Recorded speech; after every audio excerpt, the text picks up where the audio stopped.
हम इटली के एकीकरण के बारे में जानेंगे। आइए जानते हैं। दोस्तों, एकीकरण के पूर्व इटली एक भौगोलिक अभिव्यक्ति मात्र था। वह अनेक छोटे छोटे राज्यों में विभाजित था। राज्यों में मतभेद था और सभी अपने स्वार्थ में लिप्त थे। एकीकरण के मार्ग में अनेक बाधाएं थीं, लेकिन इटली के कुछ प्रगतिवाद लोगों ने एकता की दिशा में कदम उठाया। इटली के एकीकरण में आर्थिक तत्वों की भूमिका महत्वपूर्ण थी। इटली के एकीकरण में सबसे अधिक योगदान रेलवे का विकास था। इटली में राष्ट्रीय आंदोलन चलाने के लिए अनेक गुप्त समितियों का गठन किया गया था। इन गुप्त समितियों में कार्बोनरी प्रमुख था। इसके नेतृत्व में 1831 ईस्वी में इटली का एकता आंदोलन चलाता रहा।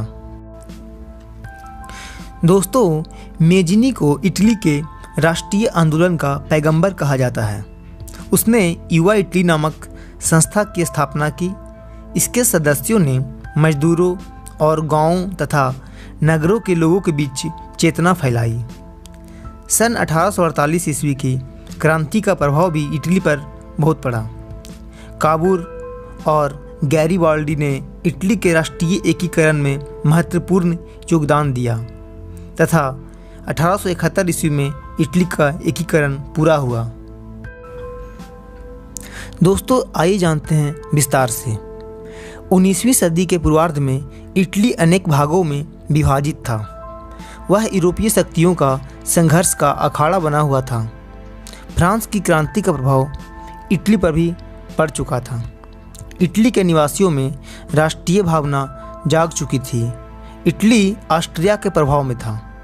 ऑस्ट्रिया का प्रधानमंत्री मेटरनिख और पोप का शक्तिशाली राज्य इटली के एकीकरण के मार्ग में बाधक थे। सन 1848 ईस्वी की घटनाओं के फलस्वरूप इटली का एकीकरण आंदोलन ने एक नया मोड़ ले लिया। इटली का एकीकरण 4 चरणों में हुआ। 1848 ईस्वी के बाद पिडमॉन्ट सार्डिनिया का राज्य इटली के एकीकरण आंदोलन से संबंधित गतिविधियों का केंद्र बन गया। काउंट वहां का प्रधानमंत्री बना। उसने अपने आंतरिक सुधारों द्वारा पिडमॉन्ट राज्य की शक्ति बढ़ाई। उसने क्रीमिया के युद्ध में मित्र राष्ट्रों की सहायता की और पिडमॉन्ट सार्डिनिया के राज्य को बड़े राज्यों की पंक्ति में ला खड़ा किया।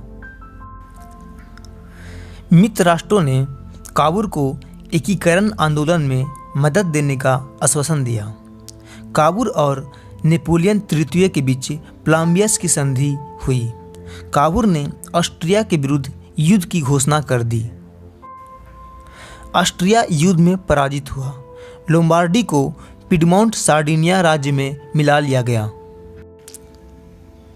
दोस्तों, जिस समय ऑस्ट्रिया के विरुद्ध पिडमॉन्ट सार्डिनिया सेना लड़ रही थी, उस समय मध्य इटली की जनता ने विरोध कर दिया। पार्मा, मोडेना और टस्कनी के शासकों को देश छोड़कर भागना पड़ा। इन राज्यों को जनमत संग्रह द्वारा सार्डिनिया में मिला लिया गया। इटली के एकीकरण के तृतीय चरण में गैरीबाल्डी का नाम लिया जाता है। सन 1860 ईस्वी में इसने सिसिली और नेपल्स पर अधिकार कर लिया। विक्टर एमेनुएल ने पोप के राज्य को 2 भागों पर अधिकार कर लिया। गैरीबाल्डी ने उसका विरोध नहीं किया। नेपल्स का शासन भी उससे सौंप दिया। वहाँ की जनता ने बहुमत से इटली के राज्य में शामिल होने की इच्छा प्रकट की। रोम और वेनेसिया इटली से बाहर थे। 1860 ईस्वी में वेनेसिया पर अधिकार हो गया। 1870 ईस्वी में रोम पर अधिकार कर लिया गया। 1871 ईस्वी में रोम स्वतंत्र हुआ और संयुक्त इटली की राजधानी बनाया गया। इस प्रकार इटली का एकीकरण पूरा हुआ। दोस्तों, इटली के राजनीतिक मंच पर कामिलो बेंसो काउंट ऑफ काबूल के पदार्पण से एकीकरण आंदोलन में एक नया मोड़ आया। इटली को ऑस्ट्रिया की अधीनता से मुक्त कराना काउंट काबूल की नीति थी। वह इटली के एकीकरण को पिडमॉन्ट सार्डिनिया के नेतृत्व में पूरा करना चाहता था। उसने अपनी कूटनीति से इटली के प्रश्न को यूरोपीय अभिरुचि का प्रश्न बना दिया। उसका विश्वास था कि ऑस्ट्रिया के प्रभाव को समाप्त करने के लिए इटली को किसी यूरोपीय शक्ति से मित्रता करनी पड़ेगी। उस समय फ्रांस ने ऑस्ट्रिया के विरुद्ध इटली को सैनिक सहायता देने का वचन दिया। शीघ्र ही इटली और ऑस्ट्रिया के बीच युद्ध प्रारंभ हो गया। प्रारंभ में पिडमोंट और फ्रांस की विजय हुई। इटली में क्रांति की लहर चल पड़ी। टस्कनी, मोडेना और पार्मा की जनता ने अपने शासकों के विरुद्ध विद्रोह कर दिया। इस समय नेपोलियन तृतीय ने ऑस्ट्रिया से विराम संधि कर ली।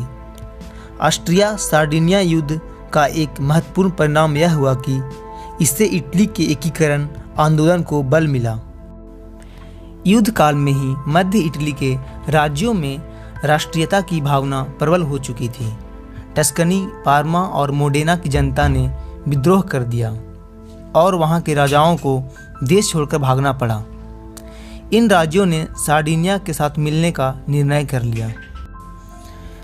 दोस्तों, आइए जानते हैं इटली के एकीकरण में गैरीबाल्डी का योगदान।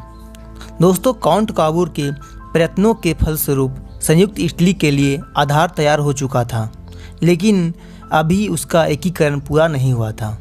अभी नेपल्स, सिसिली, वेनेशिया और रोम पर अधिकार करना बाकी था। मई 1860 ईस्वी में गैरीबाल्डी ने सिसिली पर आक्रमण कर दिया।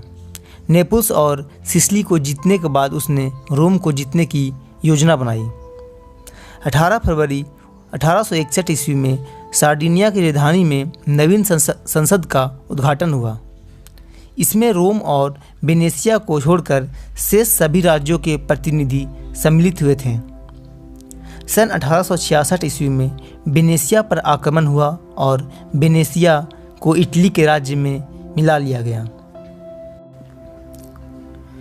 20 सितंबर 1871 ईस्वी को रोम पर अधिकार कर लिया गया। रोम को स्वतंत्र इटली की राजधानी घोषित किया गया। दोस्तों, आइए जानते हैं इटली के एकीकरण में मेजनी का योगदान। इटली के एकीकरण आंदोलन के पैगंबर मेजनी का उदय उस समय हुआ जब वहां राष्ट्रीय एकता के सारे प्रयास विफल हो चुके थे। मेजनी का करुण हृदय देश की दुर्दशा पर विलाप कर रहा था। वह अपने देशवासियों को अत्याचारी निरंकुश शासकों से चंगुल से मुक्ति कराना चाहता था। वह इटली में गणतंत्र की स्थापना करना चाहता था। एकता और स्वाधीनता के लिए उसने युवा इटली नामक संस्था की स्थापना